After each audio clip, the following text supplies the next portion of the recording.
We're going to go to Lori and then Robin. Good evening, everybody. Hi. Thanks for hosting the space, Liberty. I appreciate it. I was working tonight and I missed the volunteer Zoom call, so I really wanted to thank you for bringing me up to speed and everybody else who couldn't be there because they don't record them. We can't go back and listen to them later like you can with a space. So I appreciate the update so much. And, I was just listening, taking in what people have to say on the Israel-Palestine conflict. And I know that there's a lot of hope out there among a lot of Bobby's supporters who favor Palestine in the conflict. That, I hear a lot of people asking, well, why doesn't he speak?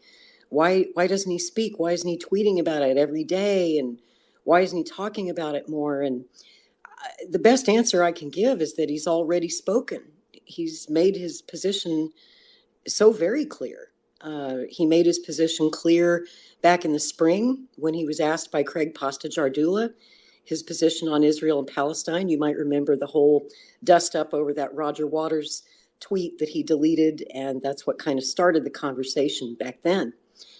Then this war began. We had the October 7th attack on Israel. Bobby tweeted out that very same day. If you go back and look at his tweet from October the 7th, it was a very hawkish tweet, and it even rubbed me the wrong way, But I understand where he's coming from, and that's why I wanted to speak in this space. Just as a Kennedy historian who studied this family for more than 40 years, studied the presidency of Jack Kennedy, studied his foreign policy, his policy towards Israel. There's a lot of misunderstanding of where the Kennedys have always stood, which is firmly in the camp of Israel. John F. Kennedy said in 1960 that, support for Israel wasn't just a personal policy, it was a matter of national policy. And that is true. It has been the official policy of the United States since 1948, and we've never wavered on that. That's not to say that it can't change at some point in the future. But when you look at the polls, the opinion polls, poll after poll shows that the majority of the American people strongly support Israel in this current conflict. I know that's not what a lot of you want to hear, and I'm sorry, but it's just reality. And I wrote a long thread about the Kennedy family's history and Israel, and I pinned it to the nest here at the top of this space. I hope that you guys will find some time to go read that, to look at the supporting documents that I linked and watch the videos that are attached to that thread. It's a long thread, but it really does explain the whole history and why the Kennedy family supports Israel so strongly. If I could, just a couple of quick points on that. If you're unclear on what Bobby's position is towards Israel, he has tweeted about it. He's talked about it at length in some interviews, and I posted links in that thread to a couple of long interviews he's given.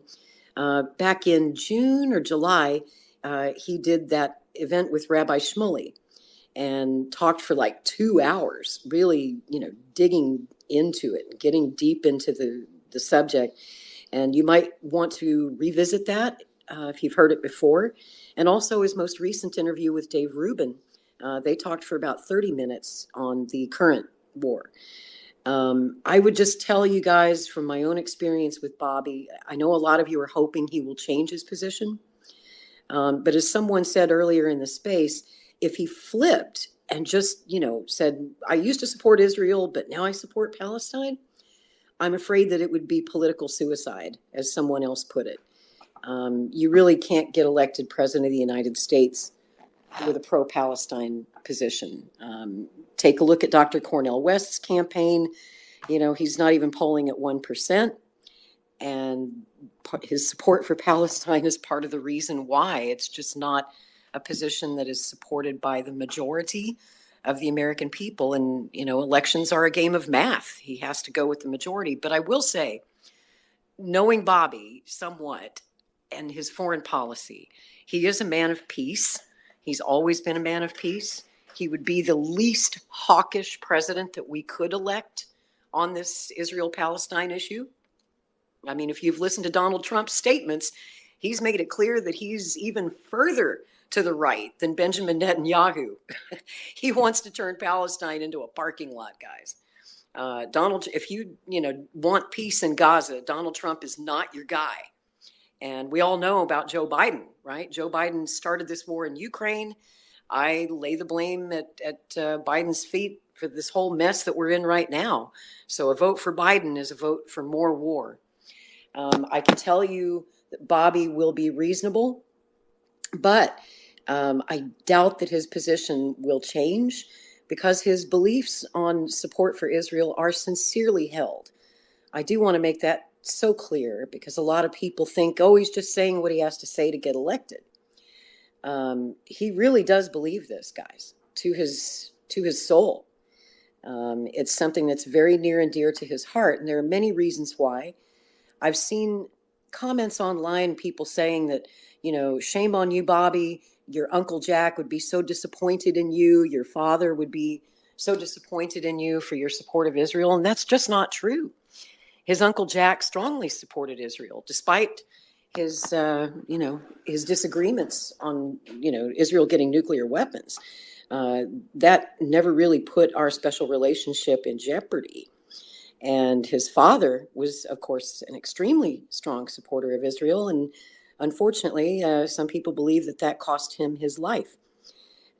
So imagine, if you will, if you can, try to put yourself in Bobby's shoes. And imagine going 45 years of your life believing that a Palestinian man had murdered your dad over his support of Israel. I mean, really think about that. Sit with that for a little while.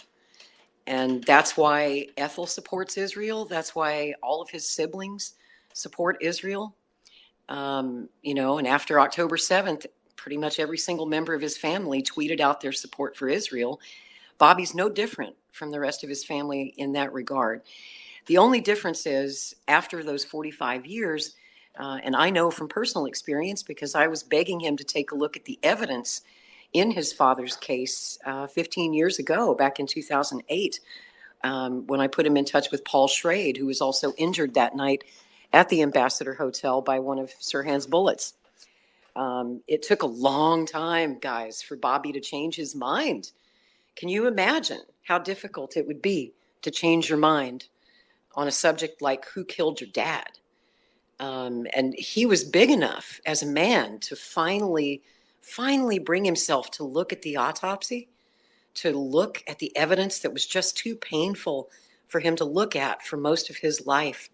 And it wasn't until he was in his 50s that he brought himself to look at it, to talk to Paul Schrade, to listen, to hear him out. And I know that Bobby is listening to all of you. I know he hears you. And, maybe someday your argument will persuade him. But please don't be surprised if it takes him a long time to change his mind, or if he doesn't change his mind at all. I mean, I'm Irish and stubborn. He's Irish and stubborn.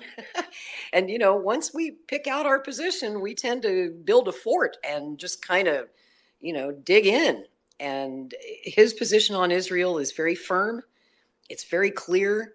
And I honestly don't see it changing unless circumstances in the war should change or the death toll becomes so unbearable that he, and there's nothing he can do about it anyway until he's elected president. So there's still time to try and persuade him.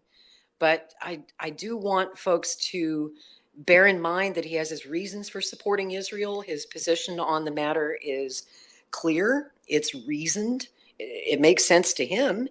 And I don't think it's going to be changing anytime soon.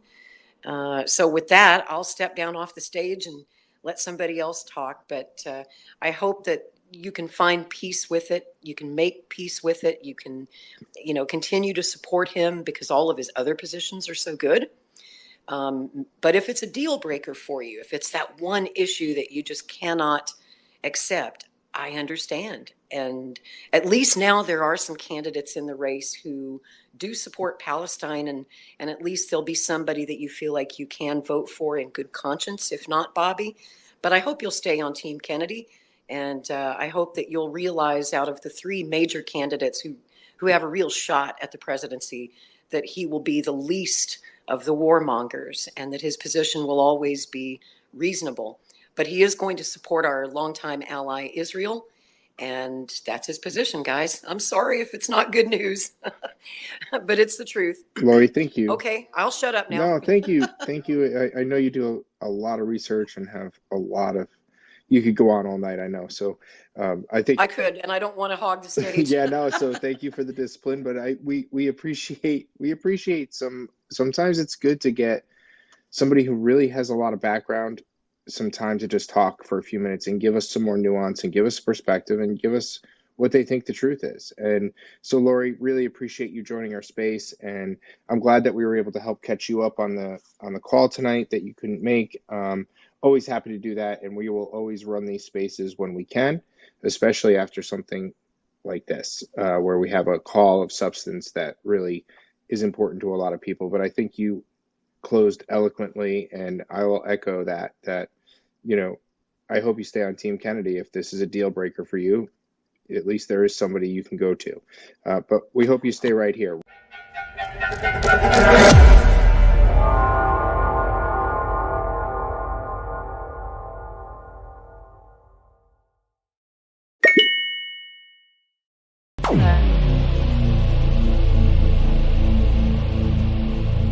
This has been a Maverick Multimedia production.